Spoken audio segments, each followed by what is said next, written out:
Buenas, buenas, buenas. Acá estamos nuevamente conectados en otro pequeño webinar. Hoy vamos a hacerlo un poquito diferente, sobre todo por el tema. El tema que vamos a tocar hoy es el aspecto regulatorio. Yo no soy abogado, te debo hacer la aclaratoria, o sea, no soy la persona más idónea para hablar del aspecto regulatorio. Yo voy a mencionar varias áreas, varios aspectos que son importantes que los tengamos en consideración.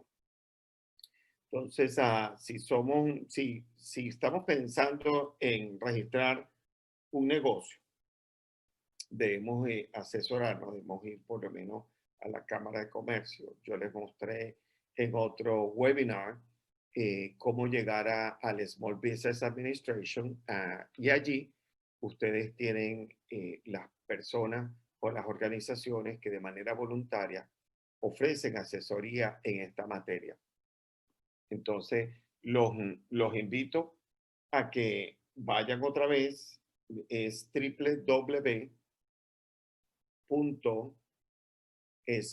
business administration, es el SBA. Y allí van ustedes a poder ver eh, toda la información que ellos les pueden, todas las recomendaciones que ellos les pueden dar. Muy bien. Entonces, pueden irse allí y allí pueden tener esa ventaja. Pero, ¿qué tipo de estructura organizativa o fundamento legal van a utilizar? Es un DBA, Doing Business As, haciendo negocio como, en lo cual usted es una persona y como persona usted puede entrar en negocio, ¿no? Inclusive organizaciones grandes, o sea, por ejemplo, si la Coca-Cola puede ser una parte pequeña que hace trabajo para Coca-Cola y puede ser una sola persona que está registrado y hace negocio por acuerdo con Coca-Cola, entonces utiliza el nombre. Pero todo eso lo deben ver si es una organización incorporada, si es una de responsabilidad limitada, si es pública, si es privada. Todos esos aspectos tienen que verlos. Tienen que tener su acta constitutiva, tienen que tener ahí los estatutos, tienen que llevando los récords de las reuniones que hacen como junta directiva y todo, donde se especifica qué nivel de autorización tiene cada una de las personas que conforman esa organización. Muy bien. Entonces, eh, dependiendo cómo está registrado y a qué se dedican, van a haber otros permisos o licencias, por lo menos si la persona está haciendo trabajo en tuberías de agua y cosas de esas, tiene que estar registrado como plomero, tiene que tener una licencia como plomero. Y en algunos casos, dependiendo de la municipalidad, pudiera tener que estar inscrito en una asociación para poder operar. Dependiendo a quién le van a prestar el servicio, les pueden pedir seguros. Esas fianzas o seguros también van a ser requeridas y deben estar al día. Hay requerimientos en esa materia. En el seguro que usted va a presentar o en la fianza, hay operaciones o negocios que le exigen que ahí aparezca el nombre de a quién iría el primer pago. De manera que si hay un daño, el primer pago va a ir a esa persona que le está pidiendo que aparezca su nombre ahí o esa empresa, esa organización. Entonces, todo eso tiene que tenerlo en cuenta. ¿Qué sustentos deben tener? Sobre todo para la parte de impuestos. Si es un impuesto federal o es un impuesto del Estado, si son los dos. Y las licencias, los permisos, los reportes, tienen un requerimiento legal que usted debe tener como un formato y en ese formato coloca qué aplica a usted. Entonces hace como una lista de verificación y lo coloca en un calendario de seguimiento. De manera que sepa cuándo algunos reportes tienen que ser enviados, cómo debe tenerlo documentado. Dependiendo del número de trabajadores, hay unos requerimientos que aplica dependiendo si usted va a recibir desecho peligroso, por ejemplo. Usted tiene hay excepciones para negocios que son considerados pequeños. Y la denominación de pequeño depende muchas veces de la cantidad de desechos que usted manda a disponer, o va a depender del número de trabajadores. Dependiendo si usted es un generador pequeño, mediano o grande, van a haber otras regulaciones. Igual por la parte de la Agencia de Seguridad y Salud Ocupacional, en el trabajo usted va a tener que a lo mejor postear un reporte, que es lo que es el reporte 300A. Entonces usted lo va a tener que postear de un periodo a un periodo. Entonces tiene que asegurarse que todo eso pase. Y hay regulaciones que requieren, por ejemplo, que el trabajador tiene derecho a saber si un trabajador elabora con sustancias químicas. Ese trabajador tiene derecho a saber a los riesgos que se está exponiendo, qué está haciendo su empleador para protegerlo, qué se espera de él o de ella, y cómo manejar una emergencia de manera que se materializara un riesgo. Acuérdense que la parte de riesgo o de peligrosidad en este caso va determinada por la característica de peligrosidad que ese material o esta sustancia exhibe en un laboratorio de pruebas. Entonces hay sustancias que ya son comerciales, por lo menos acetona, algún otro tipo de solvente o sustancia química, salvo que usted lo tenga en unas características distintas, porque usted lo diluyó en agua, por ejemplo, sea un solvente en agua. Entonces ya usted debería tratar de ver qué sustancia ha sido ya denotada comercialmente bajo esa característica. ¿Por qué? Porque ya el fabricante que lo hace en esa formulación ya ha hecho todos los estudios de toxicología, de cromatografía, de espectrofometría de gases, y en base a ello, pues eso va a tener, cuando uno habla de cretir, eso lo que tiene es que empieza a ver qué características de peligrosidad ha exhibido esa sustancia. ¿Ves? En el caso si es explosividad, es reactividad, si, si es de toxicidad, si es de inflamabilidad, si es biológico. Entonces, dependiendo, hay unos protocolos que se utilizan para medir, determinar el nivel de peligrosidad. Por lo menos un producto inflamable es distinto, se comporta frente a un producto combustible. El inflamable a temperatura ambiente está emanando vapores en velocidad y cantidad suficiente para que al mezclarse con un componente, en este caso típicamente el aire, porque no podemos decir oxígeno, porque no estamos trabajando a nivel de laboratorio, pero el aire que contiene oxígeno se mezcla y forma una mezcla inflamable o explosiva, que si se acerca una fuente de ignición, ese producto va a iniciar un proceso de combustión o va a generar una deflagración, una explosión. Entonces, todo eso debemos nosotros considerarlo, ¿no? Hay sustancias que son reactivas entre sí. Hay sustancias que son estables, otras que son inestables. Entonces, a veces dos sustancias, dependiendo cómo están, a qué temperatura, a qué presión, van a comportarse diferente. Entonces, es importante que usted haga ese análisis, haga una lista de verificación o haga un cuadro de determinación, qué regulaciones afectan a mi negocio, a la actividad que yo estoy realizando.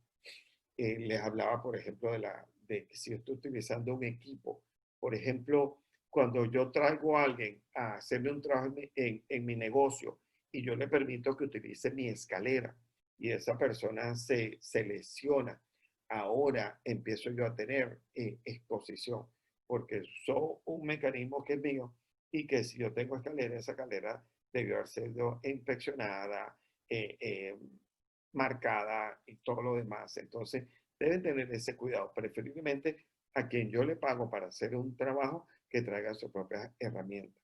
Y tienen que tener cuidado cuando yo superviso a alguien, de alguna manera estoy actuando como empleador y puedo poner a mi negocio a un riesgo un riesgo de legal, de exposición a terceros, que en inglés le decimos liability exposure.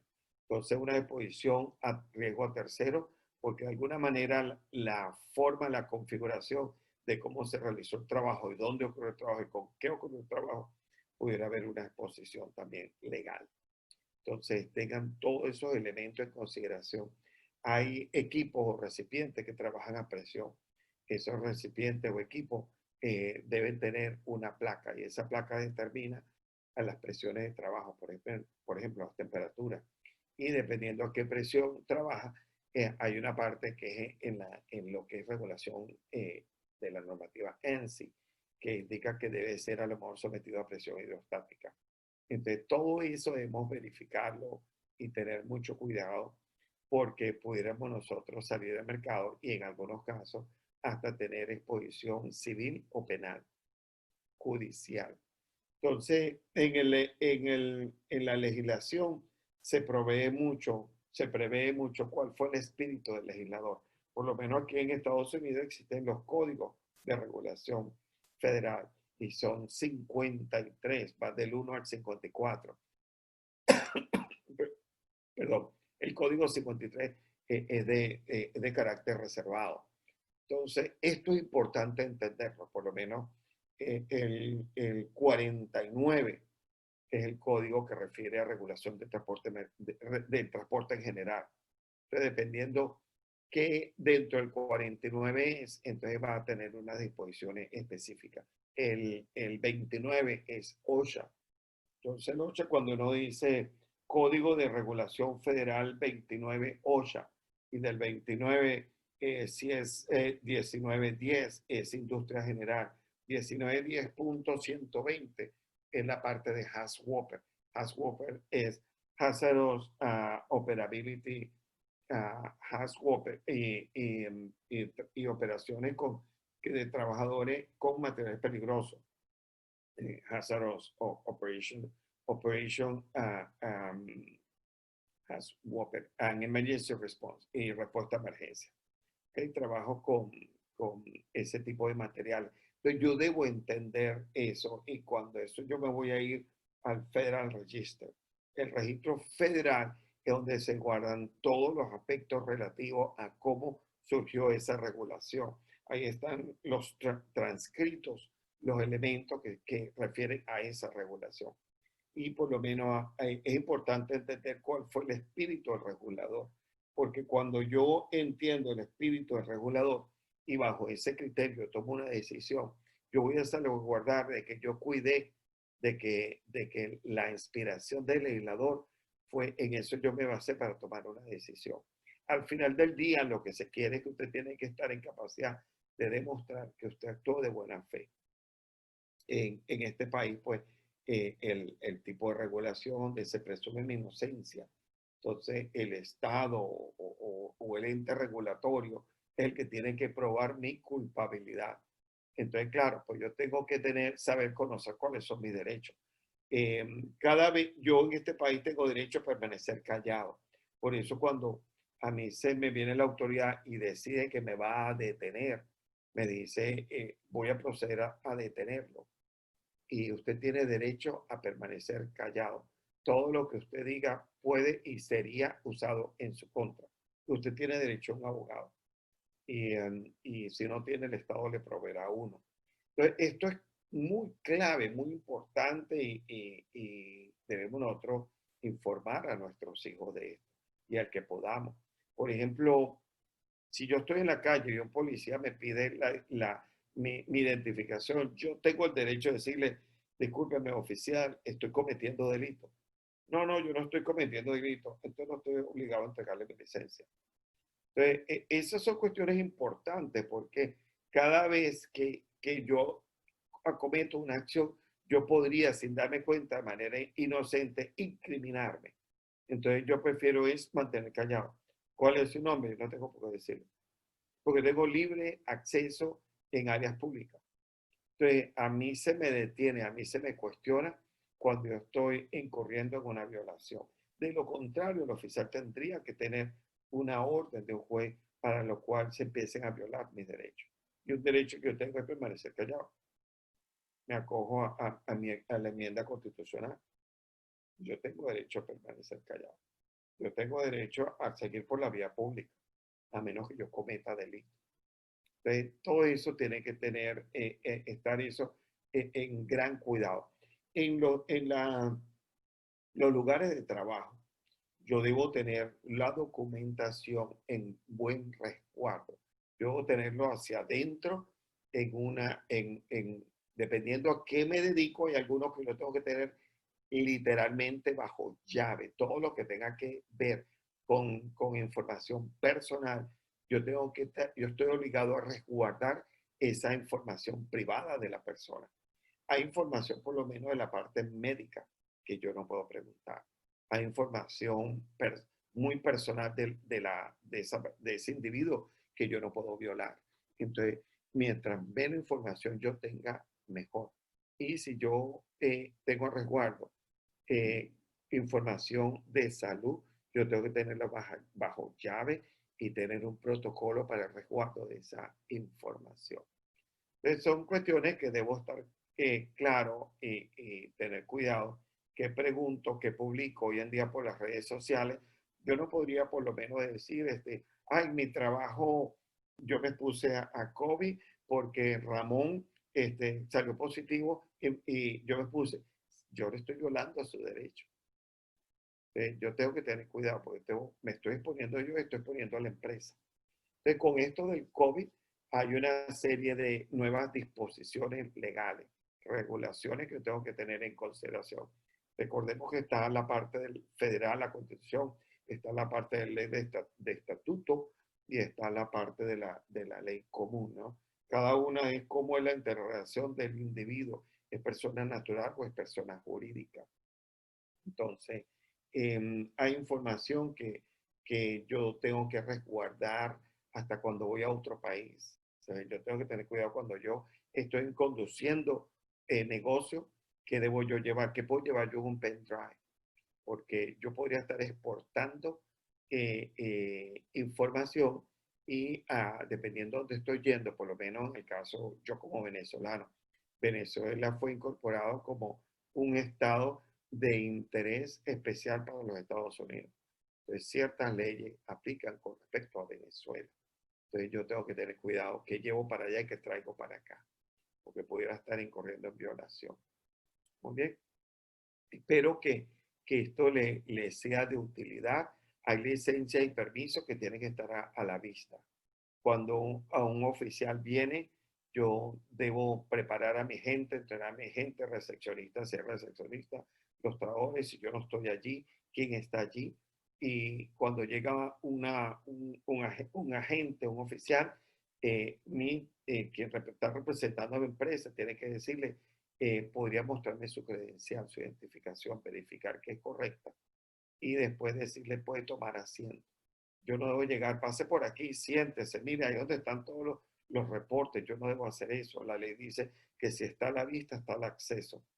Entonces, una vez que ya está allí, ahora puede pedir todo y puede sacar copia, puede tomarle fotografía. Entonces, debo ser cuidadoso de eso, debo estar resguardado y debo yo llegar y decir, disculpe, si yo soy la persona que está, pero como trabajador y no está el dueño o el gerente, yo debo decirle, disculpe, puede tomar asiento. El señor tal o la señora tal no está, pero voy a comunicarme con ella o con él. Y más nada, tener ese cuidado. Hay situaciones donde si el individuo o la persona va inclusive al baño, a lo mejor yo tengo que prácticamente casi seguirlo. En materia de regulación laboral, de seguridad laboral, yo tengo que hacer eso. Si la persona toma una fotografía, yo debo llegar y tomar la misma y resguardarla y tomar nota. Hay cuestiones que cuando yo las documento, yo debo documentarlas como para que si en 2 años yo voy a tener que estar frente a un juez dando relato de ese acontecimiento. Entonces, es preferible que yo diga, no me acuerdo, o yo tengo derecho de llegar y decir, un segundo, déjeme verificar y responder. Nosotros, sobre todo, voy a hablar de los venezolanos como venezolanos para no aludir a los latinos, a los hispanos. Pero a veces nosotros nos preguntan, ¿cuál es su nombre? Yo soy Miguel Ángel tal y empiezo a decir y empiezo a contar la historia de mi árbol genealógico. Yo no debo hacer eso. Hay preguntas, ¿cuál es su nombre? Miguel. ¿Cuál es su nombre completo? Miguel A. García. Y el A porque Miguel Ángel. Pero lo que no debo llegar a echar más cuento. Hay preguntas que son sí o no. ¿Usted estaba aquí ayer? No. Yo no puedo decir, no, yo no llegué ayer porque resultó fue que se enfermó tal y no, porque ahora involucro a otra persona. Entonces yo debo de contestar sí o no. Y debo decir, no sé, o no quiero contestar. Tengo derecho de decir, no quiero contestar. Es una enmienda constitucional a la cual yo me acojo. ¿Por qué? Porque cada vez que yo hablo, lo que diga puede ser usado en mi contra. Entonces, es muy importante ante la ley que usted maneje el criterio de que usted está actuando de buena fe y que no está actuando de mala fe. Y que hay cuestiones que llevan multas. Por lo menos hay tipos de multas. Usted tiene que ir al código le va a mostrar al final típicamente las penalidades, las multas, las sanciones. Hay algunas que tienen civil y penal. Es decir, algunas que puede pagar multa en una por la parte civil y una por la parte penal. Por lo menos O.J. Simpson en la corte penal no se pudo que todos los jurados 100% pudieran decir que él era que lo encontraron culpable. Y para poder ser culpable, todos los jurados tienen que decir sí, sí, sí, sí. Entonces se le presenta ese veredicto al juez. Pero en una civil sí puede ser diferente. Entonces la civil, bueno, O.J. Simpson fue declarado no culpable y en la corte penal y en la corte civil tuvo creo que fue una multa de $2 millones. El fallo fue que tenía que resarcir daños a la familia de Nicole y de Holman, los dos que murieron, ¿no? Y fíjense que esto es tan delicado que muchas veces el yo entender si se viola un derecho o no se siguió un criterio procesal. Por eso cuando sucede algo, a veces es conveniente tomar fotografía, pero tomar fotografía con marcos referenciales, donde yo quiero demostrar una sombra, un cono de sombra. Yo debo demostrar una hora, una fecha. Entonces, dependiendo de una foto genérica o una foto específica, hay fotos que no me dicen nada. Hay fotos que yo puedo mostrar la localización en función del tamaño proporcional de un edificio que está en la parte trasera, por ejemplo, o las dimensiones de un libro, por ejemplo. Entonces, yo debo tener ese cuidado. Entonces, en esto regulatorio, es importante que usted tenga como una matriz donde usted verifica cuáles le afectan su negocio. Y en esto del COVID, si usted le está permitiendo abrir, si usted está permitiendo realizar un trabajo y hay disposiciones como ordenanza, tenga el cuidado, la precaución de seguirla, porque lo contrario estaría en violación. Y con esto del COVID, si usted, una persona, eh, se contaminó en su negocio o marcó positiva, usted hay medidas que tiene que tomar. Si no las toma, usted está siendo negligente, usted está exponiendo a otros. Y esto podría ser muy delicado para usted. Muy bien. Entonces, aspecto regulatorio, para eso están los abogados. Hay abogados que son contadores y esos son buenos de manejarnos con ellos, porque a veces la oficina que tiene abogado y contador, eso es bueno porque le ayuda en dos aspectos y le está cuidando doble interés: documentación y manejo y control de elementos financieros y la parte pues legal. Muy bien. Espero que esta pequeña información haya sido de su beneficio. El interés de este webinar es levantar una bandera y decir, cuidado, conoce las regulaciones que impactan tu negocio.